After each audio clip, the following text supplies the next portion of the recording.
Do you want to learn the secrets of building a successful brand on social media for the restaurant and hospitality industry? Then sit tight, because on this episode of the Social Media Lawcast, Aymara Lucero from Concerned Cook is going to share her secrets. Are you ready? Let's go! Welcome to the Social Media Lawcast. I am your host, social media attorney Ethan Wall, here to talk about all the tips, tricks about social media and the law. But sometimes we have an incredibly special guest on our show, and today is one of those days. I am so very excited to introduce to you Aymara Lucero. Aymara is the founder of Concerned Cook, a restaurant and food business marketing agency with a focus on health, nutrition, and sustainability.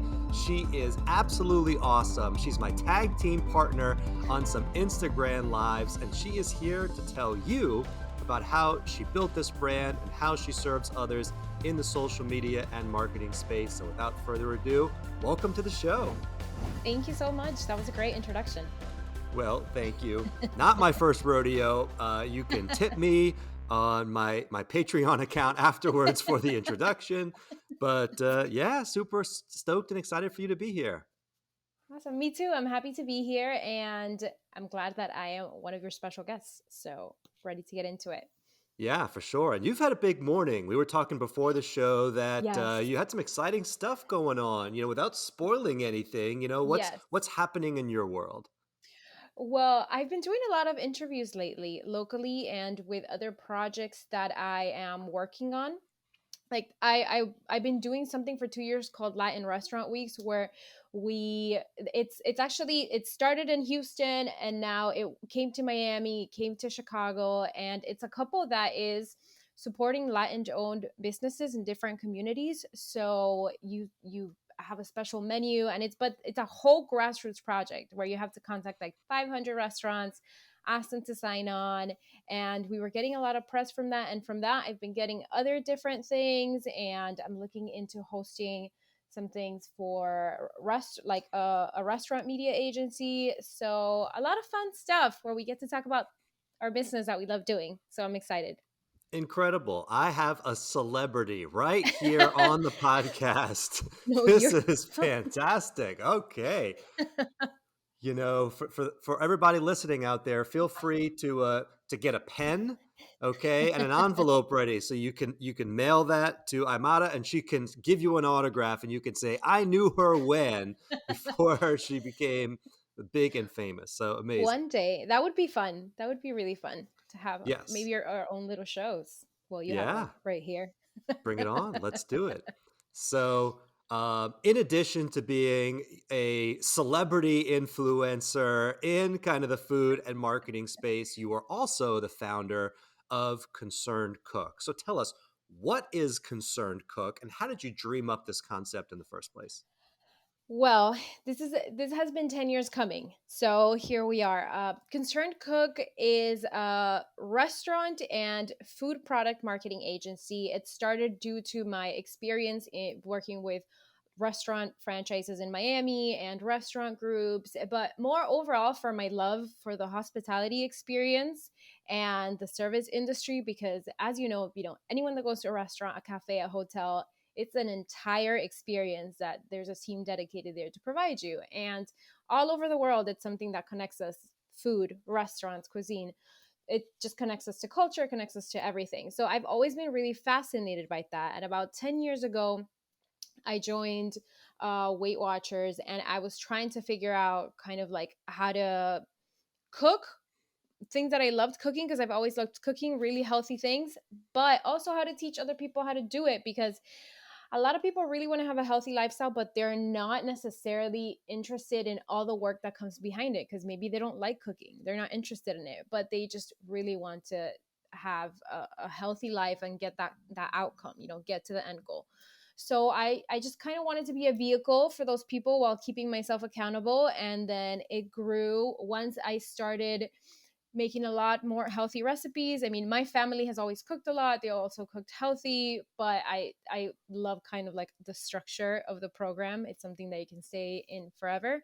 So I started looking at where food comes from, and that took me to sustainability, and also nutrition is very important. So it's not only about eating healthy, but what is in every little thing you're eating, like what vitamins, what nutrients, and things like that. So it became this whole brand just focused on the hospitality industry local, but like what are people cooking, local chefs, like where are they getting their food from, are they focused on the ingredients, are these ingredients good for people? So that's kind of like my passion put into a business now, and since I have my degree in psychology and marketing, it was perfect because consumer behavior is it's everything now. Like it's like how we consume based on our identity, and like how we align with the things that we spend our resources on, like our time, our money. So it's very fascinating, and I have a lot of fun doing it. Yeah, it's amazing. And you've been able to marry your passion with your work, which is kind of one of those secrets to life and helps to keep you in alignment. And I'm very aligned with this because I love to eat. I eat maybe 5 times a day. And if I'm eating all the stuff I want to be eating, sometimes I'm not going to look and feel as great as I am. So to be concerned about what I'm putting into my body, how to balance that is something that I think we all think about. Everybody wants to eat things that they enjoy, and they also want to look and feel their very best. And so to Yes. have a guide along the way to help them in that is wonderful. And at the same time, for brands, restaurants in the hospitality industry that want to be able to communicate that needs to align themselves with someone that shares their vision and shares their passion and can help spread the word. And Yes. I know that that's one of the things that you do. But Yes. before we get there, I'm concerned about um, People about love saying that to me all the time. I do. I'm concerned about the where you got your name from and how this came from. I remember because we first met at Sayre and Associates. Yes. I was delivering a speech on something in like the hallway of this law firm, and one of my great friends, Lillian Sir and Zach Evangelista, invited me to come speak. You were there, kind of had asked some questions during it. We chatted a bit afterwards, and that's how we became friends. And I started following you on Instagram, and somewhere around that time, I don't know if it was already existing or it came into play.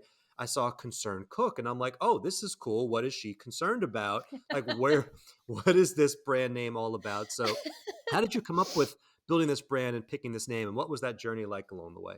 Yes, that was when I was working marketing in IT, one of my first jobs. And around that time, I started working really hard on Concerned Cook because I started doing my master's in marketing, and you really needed a project to hone in on. So a lot of people didn't really have, hobbies or things like that, or like brands that they were playing around with, and they had to, you know, make something up. But I was like, oh, let me get back into Concerned Cook. Because, like I mentioned before, I had started about 10 years ago, but it was more like a hobby. So there was maybe like a year where I never posted anything. I mean, I was still cooking, but I was busy doing other stuff and I wasn't committed to it. It was something I did part time. I didn't think of it as a business. There weren't content creators like that before.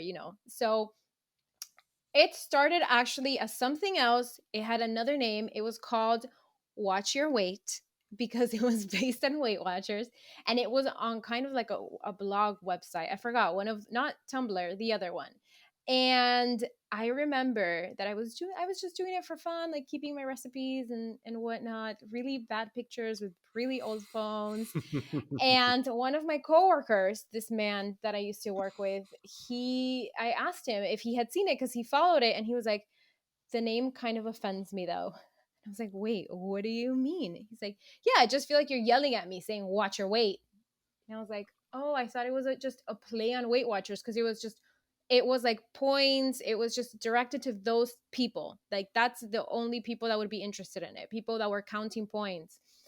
And I thought about it, and I don't know how Concerned Cook. I love alliteration, so maybe that's why. But Concerned Cook came to me because I was concerned about what he said about food. Like I don't know, it was a word that was in my head at the time, and I'm not a chef, so I cook, and I was like Concerned Cook, and then it became a thing, and people are always like, "I'm concerned about this," and they'll like wink, and they'll just be like concerned, and I'm like, wow, is this a negative connotation? Maybe, but I'm never changing it now. I mean, we're here. Like, it's Concerned Cook. That's it. Yeah, and if anything, look, think about the millions or billions of brands that are out there. And oftentimes we hear brand names, they kind of just pass through us. Not saying that they're Yeah. good or that they're bad, but perhaps they're not memorable. Yours, for better or for worse, jumps out at people, causes them to think about it, causes them to remember it. It like triggers something in the brain. It's one of those kind of in the trademark world we call Oh, suggestive names. okay. So when we like think about trademarking a brand, for example, there are like generic names, like this would be called coffee cup, or this could be like the blue mug. It's either the name coffee cup, it's generic, or it's the blue mug, and you can't see that if you're not watching the video. So you got to turn into our YouTube channel to watch this video. But like a blue mug would be something that describes this blue coffee mug. Neither of Okay. those things are entitled to trademark protection because it's either generic coffee cup or it describes it, and the trademark office doesn't want to give somebody a monopoly over that name. What Right. names are protectable are fanciful names. If I called this the squigamaboo because it's a made up word, or if it's suggestive, like the tipsy sipper.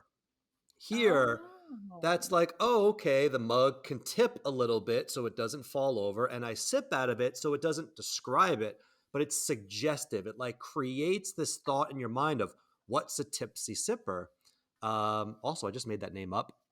Uh, Side note, Ethan, write that down. You might Yes. want to trademark a non-tippable over coffee mug, calling it the tipsy sipper. But your concerned cook is suggestive. I think it's something that people stop and say, oh, what is she concerned about? What's going on? And I think it People helps them to always engage with ask the me brand. that. What are you concerned about? And it's a hard answer because I just answer I'm concerned about so many things because I am. Like, just aren't we all? Right. Yeah. Especially in today's day and age. I'm It's like an concerned whether I'm making it through tomorrow. Right. yeah, it's like an existential thing now. But yes. People ask me all the time. And then, this is something that I was concerned about when I was trying to pivot it into an agency because I'm like, people are not going to get it. Right. So my target audience is restaurant owners, food truck owners, virtual kitchen owners, or people that create the food retail products, consumer products. And I'm like, they're going to think I'm like a chef. They're not going to get it, and I'm still in the process of pivoting, but that's one of the things where I'm like, I don't want to give up Concerned Cook. I don't want to create another brand. That's a lot of work to create a brand. Hmm. I don't want to create like a sub brand because it's never going to be the same. I'm like, I'm just going to have to figure it out, like mold it, because I've had it for 10 years. I've made so many connections like we met almost, I think that was like 2015, 2016. That was already a long time ago. Oh, yeah. So so I don't want, and I have so many connections and people I worked with that I only talk to through Concerned Cook, and I just kind of don't want to lose that. So I'm figuring it out, but I guess it's a branding thing, a branding crisis that I'm having. Yeah. Well, this is, I think, a good crisis. And in a way, it's something that people want to talk about. Well, tell me. So, we've got lots of people who listen to this podcast who are in your shoes 10 years ago, 5 years ago. They've Mhm. got a brand. Maybe it's a personal brand. Maybe it's one that they have, turned into a brand outside of just themselves. And they're thinking about how they get their name out there, how you create the types of connections that you have developed over the years that has led to longtime friendships or big media appearances or getting to work with the dream types of clients that you've worked with. How have you gone about building your brand from the ground up? I think one essential thing is to stick to your, what you would call like your mission, your purpose, stick to, and for me it was easy because it was my passions and I'm very strict. So if I'm like, the brand's about this, the brand's about this, we're not deviating from the plan unless we're making a plan to deviate from the plan. So so for a fun fact, for a long time I was anonymous for at least 5 years. It was just because I didn't want it to be about me. I wanted it to be about the recipes. So even on Instagram, for I think until honestly 2017 was when I was in my master's, and we did a photo shoot for these projects we were doing. And I'm like, I think I'm gonna do a big reveal. It's my coming out party. We're gonna reveal myself and Concerned Cook. And like it was like January 1st, 2017. I decided, and it took a long time because I was into this whole mindset for a very long time that it's going to be anonymous. It's going to be about the food. I don't want it to be about me. And then I realized people care about the person making the food more than they care about the food itself. right? And that's the brand. And that's something that I do with chefs too. I think when I take on chefs, I'm like, anyone can make this Italian food, but why should they get it from you? Like, why should they support you? Especially nowadays. I know that we're gonna like talk about trends and stuff, but people really, it's about whoever's behind the brand. And this is, and also like an old thing, like people buy stories, people buy emotions, but people really care about the person behind whatever the product or the service is and the story, because now they're consuming based on values, I think. I mean, I like, especially since millennials, I guess, are at that age where we have a lot of spending power. It's not that we're, 20 anymore yelling about climate change. Now we got the money to put behind like the consumer products we want for our kids and things like that. So, um, yes, I think the tip, going back to your original question, is like really sticking, because for a long time when I had Concerned Cook and foodies were rising, they were getting followers so fast. There are people that started way after me and they have hundreds and thousands of followers now. And I'm like, but I needed to stick to what I was doing, which was healthy food. And it wasn't that trendy and it's not as photo friendly. Now there's a lot of vegan and a lot of like healthy stuff that's really popular, but back then it was like, first of all, Weight Watchers was a niche, so I was really Mhm. like niched out. People that saw points there, they were like, oh, this is not for me. This is like you buy products from a diet brand or something like that. And then once I decided to remove the points to be more inclusive of people, I was like, okay, this is the new plan, but we're still going to stay healthy. And then when I added sustainability and sourcing and restaurants, I'm like, I'm not going to go to every restaurant that invites me that doesn't fit these things that my brand stands for. And it's tough because I mean, it's 10 years that I'm still here. I don't have hundreds and thousands of followers. I don't have huge brand deals, but it's kind of like slowly building a business you believe in, but I think it's a strong foundation. So a lot of people, especially with TikTok, now want to build a brand overnight, and it's like that's sometimes not. It has no longevity. So it depends, I guess, what you're trying to do with your brand. Yeah, it makes sense. It's people can be a flash in the pan, and that's okay. There's lots of people out there who got instant success and popularity and have been able to ride that wave because they have converted that or aligned that viral moment or viral period of time with those values that are sustainable over time. But if you Hmm. don't have a foundation of things that you're going to be building your brand on that separates you apart, that you commit to, and that you live authentically on a day-to-day basis, I think people see through it. We're in this part of history where there's so much information, content, things like hooking our attention left and right, and we're like, oh my gosh, this is going to be the biggest thing in the entire world. Game of Thrones, like everybody talked about this all the time. How many people have talked about Game of Thrones over the last year? No, I You didn't know, even watch it. So yeah, me neither. I didn't. But like okay, everyone was like, okay, that's oh my gosh, there's a mother of dragons. I'm like, I don't know what's yeah, going on. This was like, consuming. It was like all consuming on social media and all people talked about for a long time. And now nothing. It just didn't survive. Um, it's one of just the many popular things that kind of came across our desk. And I think that there are popular influencers, popular brands, and it's a good thing to be popular. It's a good thing to be able to have that big following. But if that's yeah, all you have and you don't have the substance behind it, it's probably something that won't last, and it may not be something that people want to connect with over a long period of time. Now, you have said, I want to, of course, I would love to be big and love to have these big brand deals, but what's more important for me is committing to my values, to things like sustainability, to local sourcing, and I want to work with people who meet and match those values. Who are the types of clients that you typically work with, and how do you help these clients in achieving your goals, having that shared passion or shared foundation between you two? that's a good question. And I think it's important to mention that I am in a certain stage, so I didn't feel the luxury of being more picky 2 years ago. Because honestly, I started taking on independent clients for Concerned Cook while I had my full-time job at a restaurant franchise, and it was going through a crisis, so I had to go part-time. So a year and a half ago, maybe? Yeah. Like how long was that? Mid So, 2020. yeah. Yes. I was like, what year was that? So at first I knew that I wanted to do that just because I've worked with people long enough, and I think that ties to what you were talking about, substance. I think it's important to have the knowledge and that takes time. If I've worked for jobs that I worked for free sometimes when I was an intern in FIU. For a long time, I did like 2 years of internships. I was in the American Marketing Association doing work for free for local clients, connecting with other people that are still part of my marketing network because now they're all my age with their own businesses. And sometimes they call me and they're like, "Can you help me with a client?" Getting my education. And I'm not saying like everyone has to do all these things, but I'm just saying like some things take time. And if you have, it comes back to substance and foundation. But when I started, when I decided that I really was going to leave my corporate job and I was going to try to pursue this full time, which is scary. And it was during the pandemic. And I guess the pandemic was my pusher.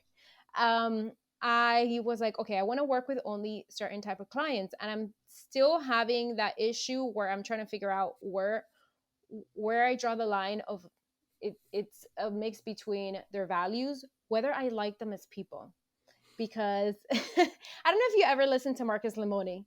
Hmm. He has a prophet. He has a philosophy of like people, product. Well, now it's embarrassing, but it's like people, product, process. And he's from Miami, but he's got businesses everywhere. It's not like Shark Tank, but he goes to see businesses to invest in them, and he has a very holistic perspective. And one of his big things is business is personal. As we all know that we've done business with people, if somebody's value don't align with yours, I mean, a one-time thing, like if you're gonna maybe review a contract once or do a small thing, let them go, never work with them again, it's fine. But if you have a continuous relationship that you're trying to build, you're trying to get their business to grow, which is very personal. It's very personal to work with someone and deal with their business because it's their livelihood most often, right? So I really want to work with people I like. I like their values. I like what they're doing. I think with marketing, there's an ethics part where you are amplifying someone's voice, and whose voice am I choosing to amplify? That's a big thing for Hmm. me now. So if I get in your business and I see that you're doing things that I don't really agree with, your message to your customers is not true, like you're saying that you're recycling and then you're throwing it out, I have problems with that, so it obviously, payment. But as far as clients, are they sustainable? They don't have to be sustainable, they don't have to be organic. Are they a local business? Like, do I like what they're doing? Do I want to make them grow? Are they supporting local? Are they supporting other small businesses? One of my clients, there are these two chefs, it's a couple, and they are from Miami, they went to New York, they're coming back, and they only have a virtual kitchen. And we were working on their values, we created a whole brand for them, right? And one of their values was respect the people we work with and respect our partners, like treat everyone with respect was one of their values. And I was like, that, and they told me that, and I was like, and it's true, they live by it. And I was like, wow, that is so important, because it's one of, food quality, those are great values to have too. But the partners and your employees, like treating them with respect, I think is like one of the things that I always want to work with. Because some people, I don't know if it's Miami, I don't know if it's, I don't know what it is, but they don't have those values. And I think that's the main thing in choosing clients. Like, am I going to want to talk to this person every day, every week? Do I want to amplify their voice? What do they stand for? Do I align with that? So they don't have to be strictly like health, sustainability, etc. It's great if they are, that's a plus. But I think the relationship aspect, because we're going to have a relationship, is very important right now. Yeah, that makes total sense. It's kind of like it's almost like dating and marriage in a way. Mm-hmm. It's look, somebody might be attractive to you. Okay, you might desire them from a physical aspect, from an ideological aspect. Something about somebody interests you, but when you are then getting to know somebody and you find out that you don't vibe or you don't gel, it's not going to be a sustainable relationship. It's not going to be one that likely makes both of you guys happy because someone's really compromising from a value perspective. And I think the same thing happens in business. We deal with this a lot at the social media law firm. We don't work on a billable hourly basis. We either work on a per project basis where we quote a particular fee for a particular project. You know what you're paying for in the beginning and how long it takes.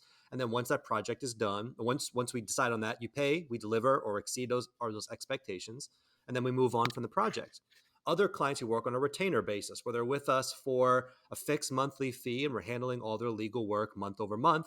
And usually we do more work than the fee, but we have this sustainable long term relationship. And lots of clients at the beginning are like, wow, that retainer relationship sounds great. I can budget it. And I'm like, cool, that sounds awesome too. But we have to date before we get married. Let's work on a project together or two and see, are you enjoying our workflows? Are we kind of aligning? How's our communication? Do we feel this mutual respect? Are we both getting a lot of value? Is this fun? Yes. Now let's mature into a retainer based relationship where we're kind of getting into bed together from a business standpoint and really getting to know each other. And I think that that's important regardless of the type of business that you take, because if you do something for getting the money, and that's the most important thing, and we all need to pay our bills. But if you do something, the primary purpose of just getting money, but putting yourself in a bad situation, you're not going to be able to sleep at night. You might not be happy. You're not going to enjoy the work. You're not going to enjoy working for somebody. And what's the point of doing that anyway? You're just kind of spending time with someone and investing time and sharing those life experiences. So why not build a business, build a brand, build a lifestyle where you enjoy what you're doing and enjoy who you're doing that with? And I think there are many instances that we've even experienced on our end where we might be able to charge, a lot of money to work with one client, but we just don't get a great vibe, or we can work for less money for a client that we really enjoy, and we want to keep working with those clients because it's fun and we enjoy helping those people and enjoy working with them. So I think your process of how you go about choosing clients and who you align with is so very important, and probably one of the biggest takeaways that people who are listening to this, who are building their brand, might want to follow, because we all think about business from a dollars and cents perspective, and less about how we're spending our time and investing our time in that way. So I think that that is Yeah. awesome. Now, you've been doing this for a long time, and you are seeing different trends that might have been popular back in 2017, 2018, are much different from where we're at in 2021, 2022, and beyond. What are some of the trends that you see happening now or building now or happening in the future that you think brands that are using social media or marketing and branding should be looking into and investing time Okay. I've thought a lot about this since you in? sent me that question. Since you sent me that question, I was like, okay, how do I organize this? Okay. I think one of them overarching, and I think we've all seen it, is something I mentioned, which is consuming based on values, right? And maybe that is a millennial thing, maybe it's not. I think we all consume based on our identity and how it relates to our identity. But consuming based on values and how those brands are helping their community, uh, donating, whatnot. So I think that that's a big trend. They're consuming based on values, and I don't think that's going to go anywhere, especially because Gen Z is like a notch up from that, and they're in their 20s now. So I think that's a big deal. I think the work structures we have and how they've changed in 2020 is going to affect everything, whether it is how we consume, big, we've seen that, right, digitally, etc., meetings, um, and therefore there's the great resignation, there's how people are going to be working, and there's how people are, like, how companies are going to be built. Everyone's building their own little one person company now, and they have to service someone. So I think that's going to take some years to figure itself out. Maybe faster with technology, who knows. But local sourcing, even though it's going to cost more, sustainable sourcing, even though it costs more. We see the restaurants, we see the straw situation. um I guess like trendy things like NFTs and cryptocurrency and things like that are now coming up. I don't know how they relate in, but I've seen podcasts in the restaurant industry how like NFT and restaurants are going to match. But I am not an authority to talk on that. But I feel like that could be a thing for a little bit at least. But big things are, I think, sustainability. I mean, we can't avoid it. Like, how can we avoid that entire situation that's shaping everything? And I think people, a lot of transparency, like transparency about also on the policy aspect of restaurants showing the calories, where the Mhm. food comes from, removing plastic, things like that. So those are the things I see. But I don't know. Do you have any ideas? Like also. Yeah, it's interesting. It's interesting because in evaluating the trends, what I really liked is that the trends that that I think you align with more are less of what we would consider a trend. NFT, cryptocurrency, maybe these things are going to be around forever. A lot of people thought social media would be a trend, and they were Yeah. wrong.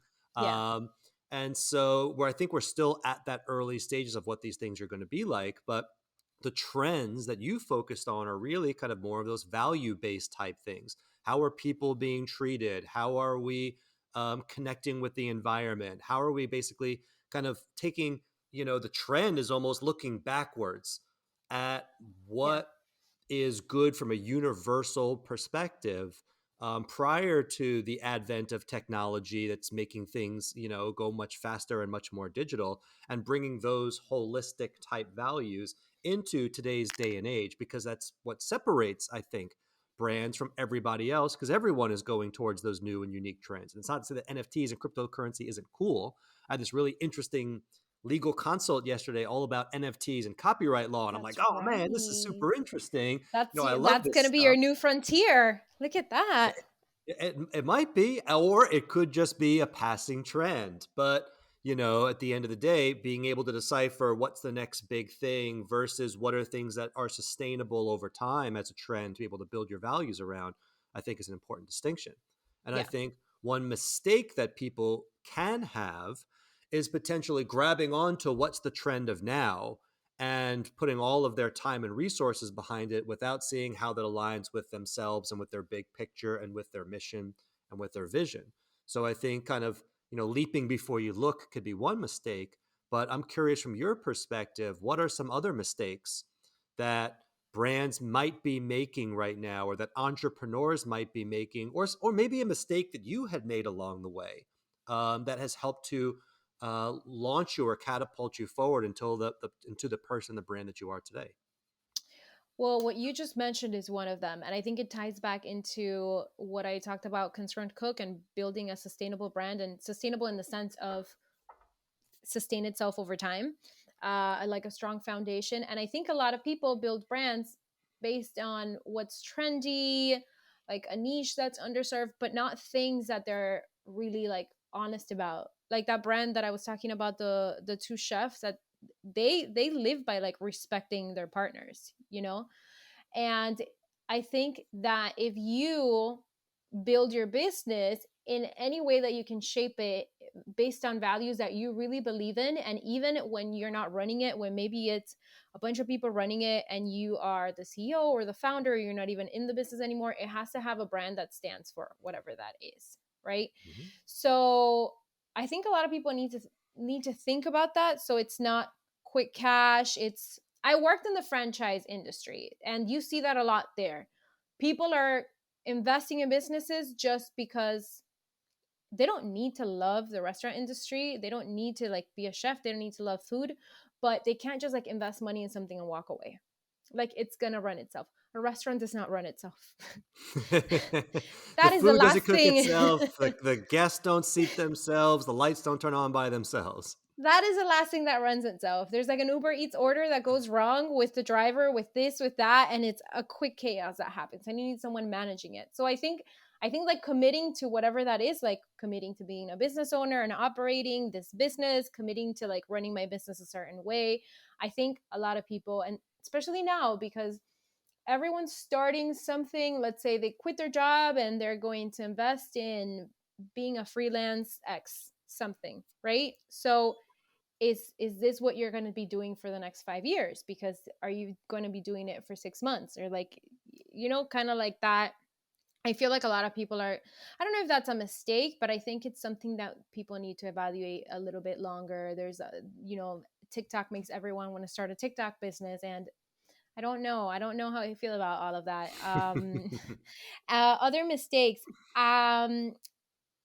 in my field, which is restaurants, and a lot of it is older generations, I think that they are still thinking social media is a fad.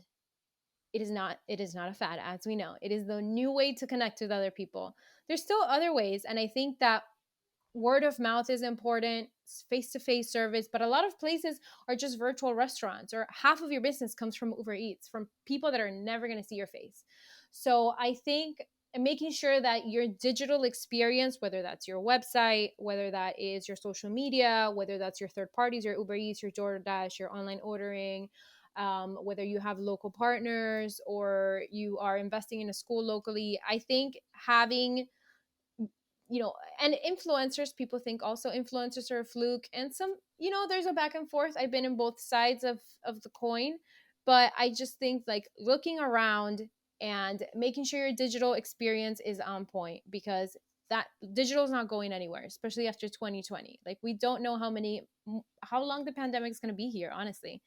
So, not having social media, not having a website, not having online ordering, or just saying those things are a fad, not really like paying attention to these trends that are happening and people are investing in, you don't have to do it, but at least give it some value. Because if there's hundreds and thousands of people investing in this, paying attention, consuming through this, it can be something that at some point you're going to need to integrate into your business.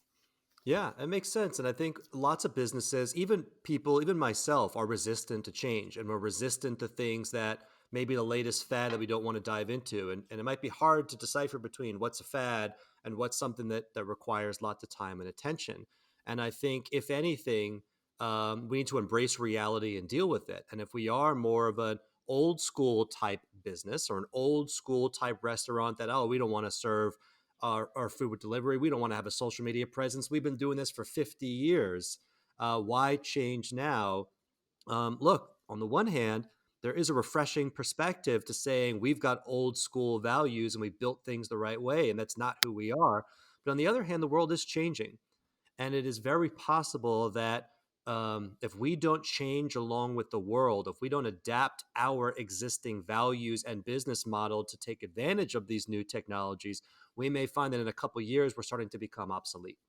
Yeah. And that's, I think, a big risk. I've been involved with wonderful law firms before that I'd even worked with that had the best reputation. Some of the best attorneys did things the right way, but didn't really evolve from a digital perspective, didn't embrace online, didn't embrace the web, didn't embrace social media.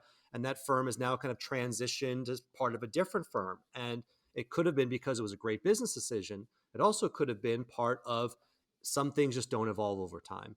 And so I think keeping an open mind to where the universe is evolving, where consumers are evolving, where people are paying attention to is important, because we might be resistant to change, but I think we need to be open minded to change. And I think it could be a big mistake not to consider how to pivot and how to change kind of in this brave new digital world. So I think that's terrific, terrific advice of a mistake to avoid. I have one comment. I have a great example of this. I think yesterday Instagram announced that they're going to do subscriptions, and they're only testing it with a very small market. And I think a younger me would have been like, no, that's not for me. But I think now, seeing everything that has happened or everything that's happening, I just thought about, okay, so how does my business fit into that? Because it could be a flop or it could be big. So, not necessarily how can I make money out of that, but how can my business fit into that? Because Instagram's huge, right? So, they're launching this they already announced these are going to be their focuses. And I'm like, if I was to create a subscription, what would I create a subscription about? And probably like restaurant marketing, or, you know, some people are going to create recipes. And then I'm like, okay, and that would take X amount of time because I would want it to be polished, right? If I'm going to put something out there that people are going to pay for. So, and then I put it on the back burner because it was yesterday and I let it go. And somebody asked me, my friend was like, well, oh, bookish weekend. She was like, well, so what do you think about this? And I'm like, I need a day. I need a day to think about this, but at least I might never do it, but it's something that you need to consider, especially depending what space you're in. Marketing, it's so much pressure. You always have to be on top of it. I'm sure law, you always have to be on top of everything all the time. It's exhausting. But I think all businesses now need to be on top of what's going on digitally because they're going to have to live in a digital world. I mean, we all do. So it's just, I think just being open-minded probably. And it's Yeah. great to have foundation. I keep talking about foundation, having a solid foundation, but adapting, I think, so I think having the strategy, the foundation, the values, but then the execution needs to change all the time, possibly because we evolve. Yeah, absolutely. And it's important to be open minded to those concepts, to be able to learn more, to consider them, to be concerned about Yes. what might happen if your business doesn't stay open-minded to those things. Don't I sound God, concerned every you're time? very I was concerned. like concerned about subscriptions. Like, first example, yeah, very Well, concerned.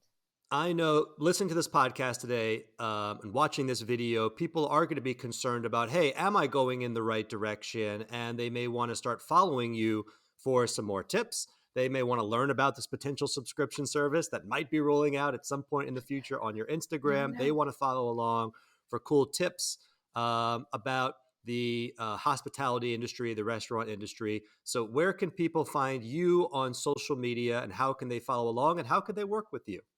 Okay. So you can find me on concernedcook.com. I have a lot of examples there of business I've worked with, of my experience. You can follow me on Concerned Cook on Instagram. I'm also on Twitter, Pinterest, TikTok, Facebook, but Instagram is kind of like my bread and butter. So you can always also DM me. A lot of people have requested service through DMing me. You can schedule a call through my website. And I have complimentary discovery calls, kind of like the dating perspective. You meet me, you see what I'm about, I meet you, I see what you need, what you're about, and then after that we see if we can make a plan together, make something work. And yeah, you can also find recipes. I do restaurant tips. I showcase local restaurants doing really interesting stuff, or brands that are sustainable, or local people that are like I work with something called the Sustainable Supper Club, and there are these two women that started pop-up sustainable dinners in Miami just for fun. So sometimes I pair up with them.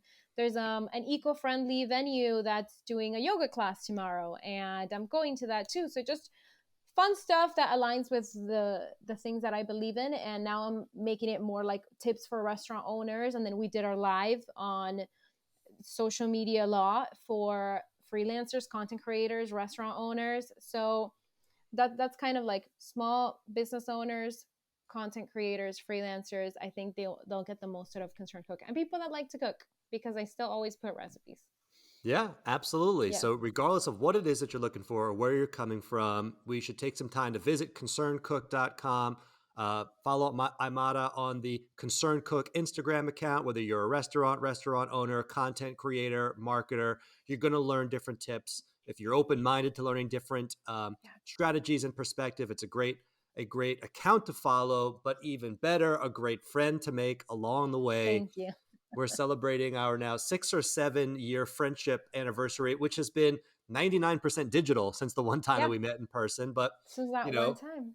this is Aldous Huxley's Brave New World, where friendships can be sustainable, even digitally, by sharing those right values and having that Yeah. foundation and sharing that success. And if Thank you want to share in the success of enjoying these podcasts, I would love for you to subscribe to the Social Media Lawcast. We are interviewing other amazing guests just like Aymara, and from time to time, I'm talking about social media legal stuff.